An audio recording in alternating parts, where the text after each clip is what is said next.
Welcome back, Steve here. Today we're going to build a portable trellis. Now I'm just going to use this plastic lattice here.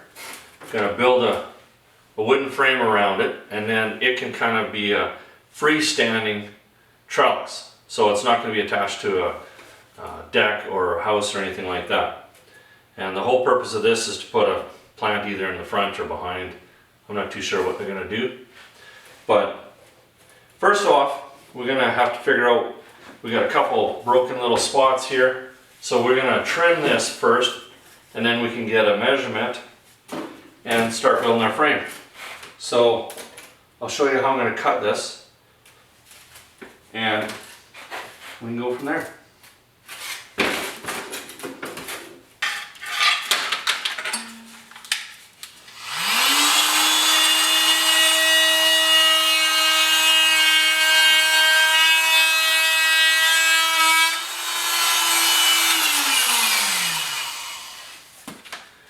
So I'm cutting this with my osculating saw. Now it has a nice fine blade on it. You could use a jigsaw if you wanted to, but make sure you have a fine blade or it'll really be a bad day. Because it'll grab and break and won't be much fun at all.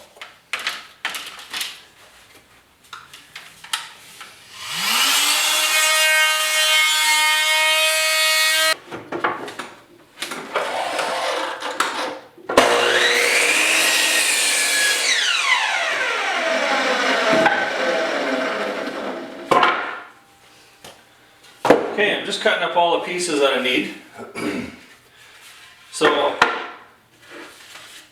best thing to do is draw out yourself a little cartoon so that you know all the measurements, so you're not always trying to think. You just have to look at your piece of paper and say, okay, I need 3 at 40 and 5/8, and then you know exactly what to cut. That way you don't make a mistake. So, what we're going to do is I'm going to, this will be the height, and of course you got to leave some to go into the ground, so I've left 20 inches, and we're just going to make a point on there, and then we'll construct this with pocket screws and screw on the lattice. Shouldn't be too tough. Okay, one more piece of wood to cut, and then we'll sharpen those main ones up.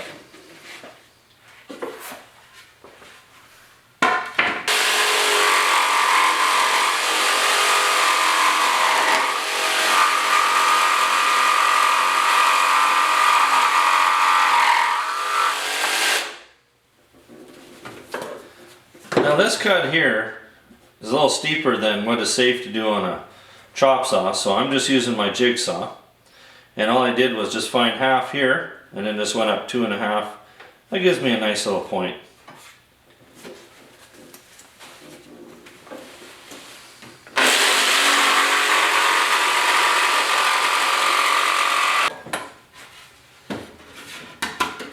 Just putting in the pocket holes here.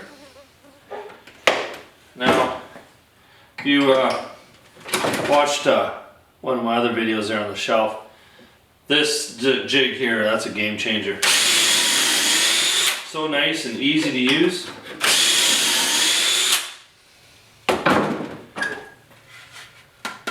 Perfect every time.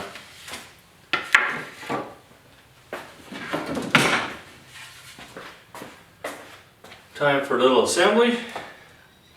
Just get a clamp and screw it together. Just tight. Don't over tighten it. You'll strip it out. Okay, we're going to measure down, put the next one in, put a middle brace in, and we'll have her. I just clamped a piece of wood there to hold everything because I don't have a big enough table.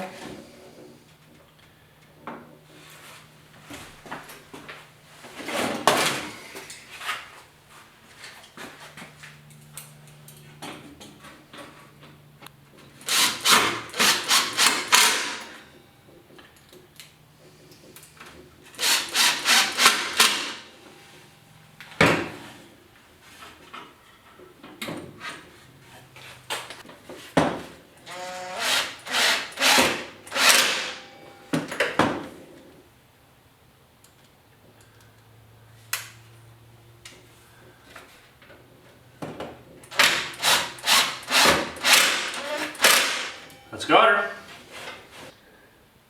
Just one more little detail here. This is the top of the main post or the side, and I left about 1/2 inch sticking up. That's where you're going to hit it with your hammer.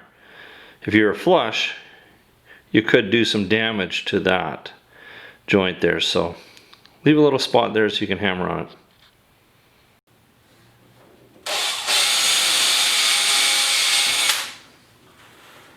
Time to screw the lattice down. Now, make sure you just pre-drill through the lattice. Don't go into the wood. If you don't pre-drill, you could split it. I'm just using a number 10 by 3/4 pan head, and that should hold it up pretty good.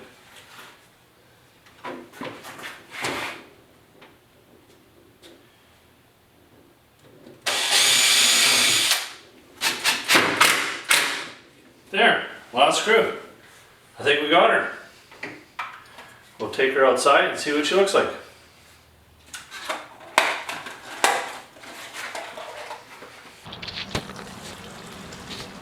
There you have it. Standalone trellis.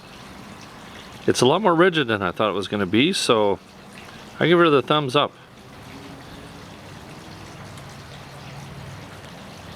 Welcome. Today we are joining some 4x4s. This is a pressure treat 4x4. You can see here that we got a 22.5, 22.5, make it 45. Now if you're ever in one of those situations where you really got to have a really nice tight joint, maybe this is going to help you out. So what I've done, I've actually glued this, let it set up, and now I'm putting in some 3/8 lag bolts. And once those are cinched in there, this isn't never going to move. So this is actually just going to be a border for some sort of a flower bed thing. And we don't ever want it to come apart. So that's why we're going that extra mile. Let me show you how I did this. Now the first thing we got to do is we got to drill a bit of a pocket hole here for our bolt and our washer. And I'm using a 1-inch Forstner bit. Now what I did was I just measured over the top. You can see it's on the top over here, it'll be on the bottom over here, that way we can get 2 screws in going the opposite way. Let's get it started. I'm 2 inches, 1 1/8 up.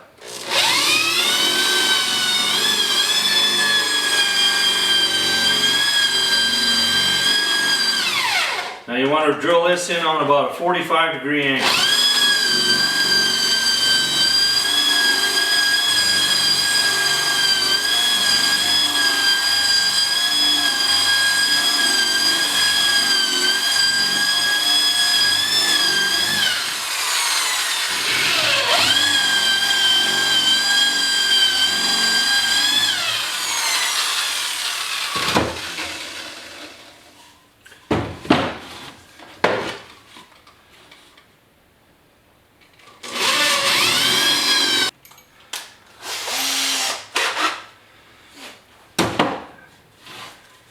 Now that we got our pocket hole kind of countersunky thing done, what we're going to do now is just drill a pilot hole, because we're actually going to screw this together with just a regular screw first before we bolt it together. Let it set up.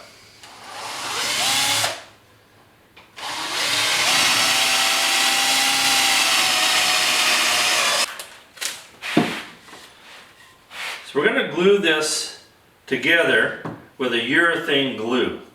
So this urethane, when it comes in contact with water, it's going to kind of foam up a little bit. And the last thing we want to do is glue this down to our plywood. So I'm just using a little piece of parchment or wax paper, whichever you've got. Now this needs some moisture to be activated, but pressure treat's got a lot of moisture in it, so we don't have to worry about that. Give her a little jag. You don't need to get the sides or it's just going to come forcing out on you.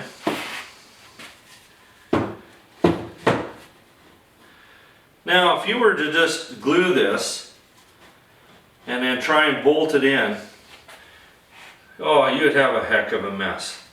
So that's why we're just going to screw it in.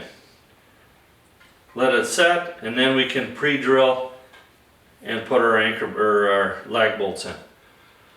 But we're not going to use a power drill or a drill to put these in, because sometimes what they'll do is it'll move on you. So I know sometimes it's tough to do it manually, but you got to sometimes. Alright, now I found my screwdriver. Just want a little bit proud up here. Make sure she's as close as we can get it.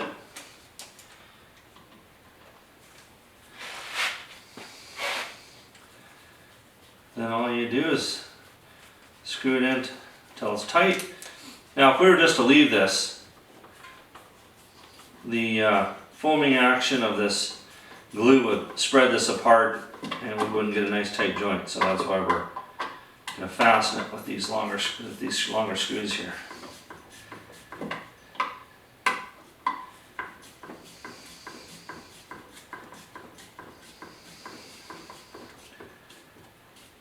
Just until she's snug.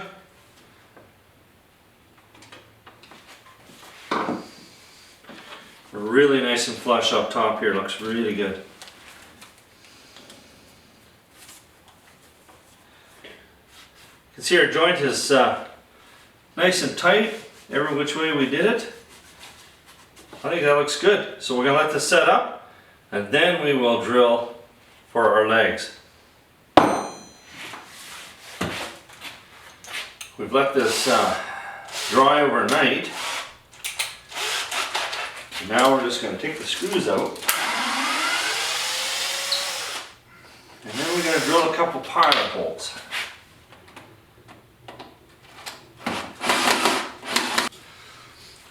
So when we drill our pocket hole here for our bolt, or our screw, when you kind of go straight down. So this little area right here, sometimes we have to remove that, because when you put your lag bolt in, it's going to hit on the edge here. So we just have to take a little bit out of here. You can use a file or a drill bit or something like that. I'll figure something out here. Show you what I'm going to do.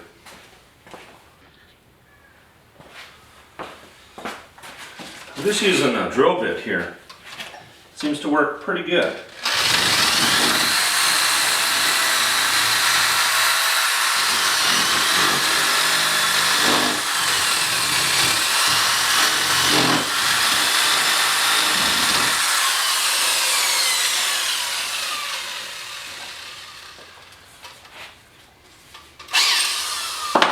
So now we've got to drill a couple pilot holes here. So we got 3/8 lag bolts. So I'm going to drill a 1/4 inch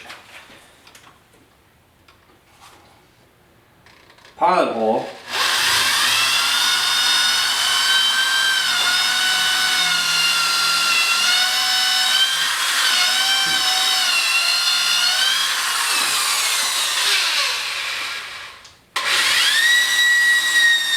So then from this point, we want to make sure that we're 3/8 because we're doing a 3/8. We don't want the lag bolt to screw into this part, so we have to countersink that. You're just going to have to estimate, do your best.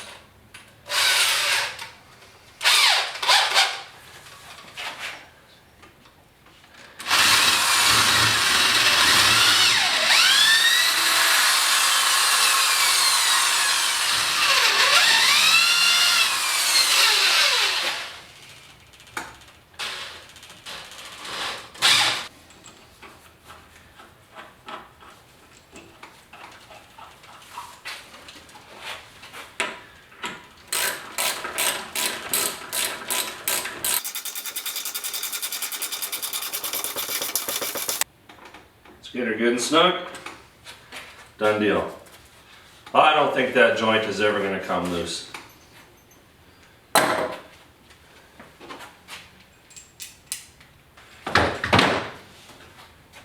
Okay, we've got the last one all done up. As you can see, I had to put some 2x4s down here because my table is just not big enough for this little project. And I've also had to shim over here. So what you want to do is, all you do is just look down your line here and just make sure everything's nice and level. And if it is, then you can glue it together. If it's crooked, it's going to be crooked. So just a little tip there. I think she's done. So if you ever have to join some 4x4s, here's a great method. Got to have a little bit of skill, not that much though.